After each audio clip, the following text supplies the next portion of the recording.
Sometimes a single decision can change everything. Other times, fate was already written. Donnie Darko isn't just a movie to watch, it's an experience to decipher. We meet Donnie, and he has a normal family. Everyone laughs, and they spend nice moments as a family. Something you should know is that Donnie has schizophrenia, and because of his medication, he sleepwalks. It's just an ordinary day where he walks in his sleep. This is normal, but one night he sees a rabbit named Frank who tells him there are 28 days, 6 hours, 42 minutes, and 12 seconds left until the end of the world. He smiles and asks why. Later we see there's an earthquake at his house in the morning and he wakes up on a golf course. He wrote on his arm when the end of the world would be. When he returns, he realizes that a jet engine crashed into his house. His whole family's fine. The engine fell into Donnie's room. His family thought Donnie was dead.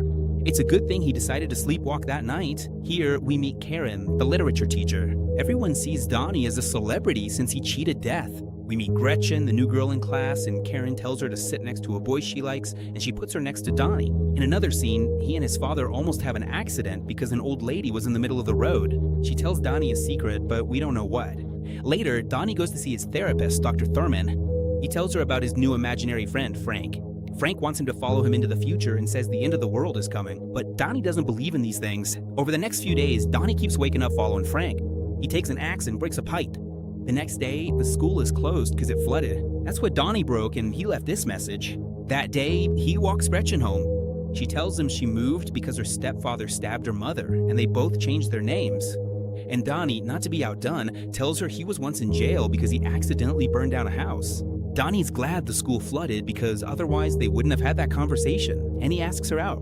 The police have the whole school write out the message that was left. Donnie keeps seeing Frank. He tells him he got away with it, and we see he can make a barrier in the mirror. Donnie asks him why he did it, flooding the school. Frank knows they're in great danger. He asks him if he believes in time travel, but at that moment his younger sister interrupts him. Donnie looks for his science teacher and asks him about time travel. He tells him everything he knows about travel and says a black hole or a portal is needed. In the end, he gives him a book. The woman who wrote it used to teach at this school. She used to be a nun, but one day, overnight, she became a different person and wrote that book called The Philosophy of Time Travel. That woman is Roberta Sparrow, the old lady they almost ran over. Donnie knows her as Grandma Death. In another scene, he tells the doctor that Frank wants him to go talk to the old lady since he asked about time travel and she wrote a book about it. It can't be a coincidence. Donnie starts having visions of something coming out of his chest and guiding him. Here, Frank begins to influence his actions. That day, he finds his father's gone. There are 12 days left until the end of the world. The doctor tells Donnie's parents that he's suffering from daytime hallucinations of Frank, his imaginary friend. Since this is normal for people with schizophrenia, the doctor wants to try hypnotherapy and increases his medication. In another scene, the teacher calls James. He's a motivational speaker. He tells him a story about a drawing. His name is Frank.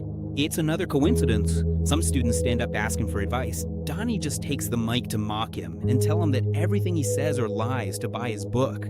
He ends up insulting on here. Everyone at school applauds him for what Donnie said. He tells her about the time travel book and the dead old lady. Then they go look for her. Donnie sees her while hearing Frank's voice, telling him he sent him a letter. When he returns home, he finds James's wallet. Frank tells him he already knows where he led his The days keep passing by. Seth Rogen and his friend mock him because his stepfather stabbed his mother. Then Donnie and Gretchen go to the movies to see The Evil Dead. Gretchen falls asleep and Frank appears next to her. Donnie makes a face whenever he sees him.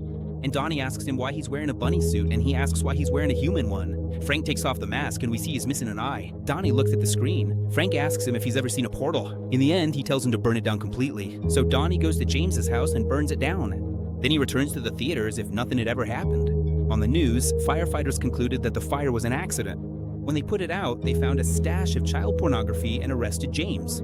6 days remain until the end of the world. Teacher Kitty believes the accusations against James are a conspiracy. She's going to testify in his defense. She asks Donnie's mother to accompany her daughter's dance group to Los Angeles for a competition. Donnie stays alone with his sister. He goes to his doctor, confesses he flooded his school and burned James's house. He says he has to obey Frank because he saved his life. Donnie has the power to build a time machine. At that moment is when he starts having an attack where he sees Frank. 1 day remains until the end of the world. His sister got accepted into Harvard. They host a Halloween party. Gretchen arrives, telling Donnie her mother disappeared. Later, Donnie's mother leaves a message. There was a problem with the competition and they'll arrive in the morning. Donnie has the visions. He realizes that in a few hours the world will end and he has to go to the dead old lady. He leaves with Gretchen and their friends. When they arrive, they look for her in the abandoned house, but Seth Rogen and his friend attack him. Gretchen is injured on the floor. A car approaches and Seth Rogen runs away. The old lady appears in the middle of the road as always, and the car almost hits her but ends up hitting Gretchen and she dies.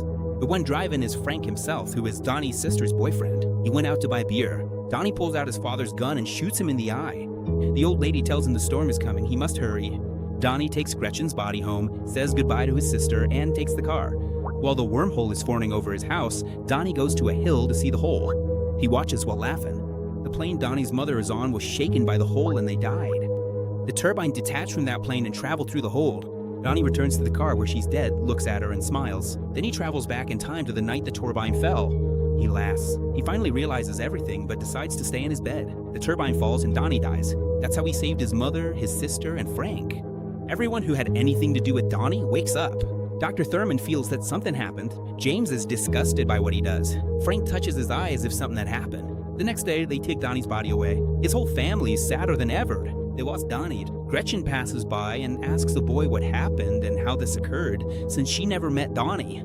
Gretchen sees Donnie's mother, and they greet each other with a sense of familiarity. That's how Donnie Darko ends. This chain of events caused everything, triggering a paradox. Donnie accepted his fate, which was death, in order to save his loved ones. Donnie Darko isn't a story about time travel, but about how we face the weight of our decisions. It wraps us in a mystery where the true dilemma isn't saving the world, but deciding who we want to be when time runs out. Maybe the director never intended for us to understand every single detail. Perhaps he just wanted us to ask the question that really matters. What would you do if you knew the end was closer than you imagine? Leave in the comments which series or movie you'd like to see videos like this about.